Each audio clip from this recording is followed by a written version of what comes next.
رجافة بيجي برخوضنا رجافة بيجي برخوضنا رجافة وعلى ثقافاتهم بنت حضارتها. لا تقبل أي ثقافة وأي لغة على شعوب سوريا جميعا، كردها وعربها ومختلف فئاتها، أن تعلم جميعا بأن تركيا تستهدف أرضنا، تستهدف ثقافاتنا، تستهدف لغتنا، تستهدف حضارتنا لتبني عليها أمجادها من جديد. ولكن هيهات، كما تجاوزنا خلال 12 عاما كافة المصاعب وذللناها وقدمنا ممكنات الحل ليس لشمال شرق سوريا وإنما لعموم سوريا، سنتجاوز هذه المحنة، سنتجاوزها بوحدتنا كشعوب منطقة، بتآلفنا، بتعاضدنا، وبتقوية مؤسستنا الدفاعية التي تدافع عن كيان شعوبنا وعن ثقافاتها. اجتماعنا هذا دليل واضح بأن أردوغان سيفشل في سياساته، ويكون مآله الهزيمة تلو الأخرى، وسيكون النصر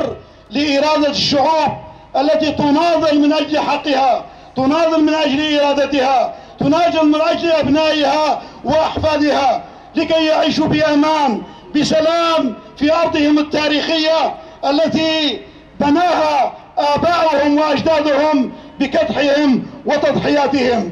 أمم متحدة، مفوضية قامشلو، أنتم تعيشون معنا، نرجو منكم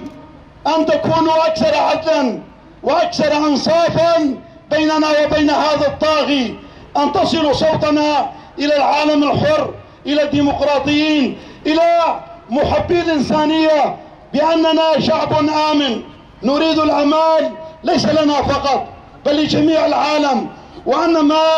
قدمناه خلال 12 عاما ستكون أرضية لكل شعوب هذه المنطقة ولسوريا جمعاء، وهذه الإدارة ستكون نموذجا لبناء سوريا ديمقراطية تعددية يعيش فيها الجميع بأمان وباطمئنان، وستكون الهزيمة لأردوغان ولسياساته. لن ترهبنا المسيرات فوق سمائنا، لن ترهبنا طائراتك الحربية، ما دمرته سيبنيه شعبنا بسواعده وبكفاح أبنائه، وما فعلته أنت زاد من وحدتنا، زاد من تعاضدنا، زاد من قوتنا، وسنكون أقوى في الأيام القادمة ونواجه مشروعك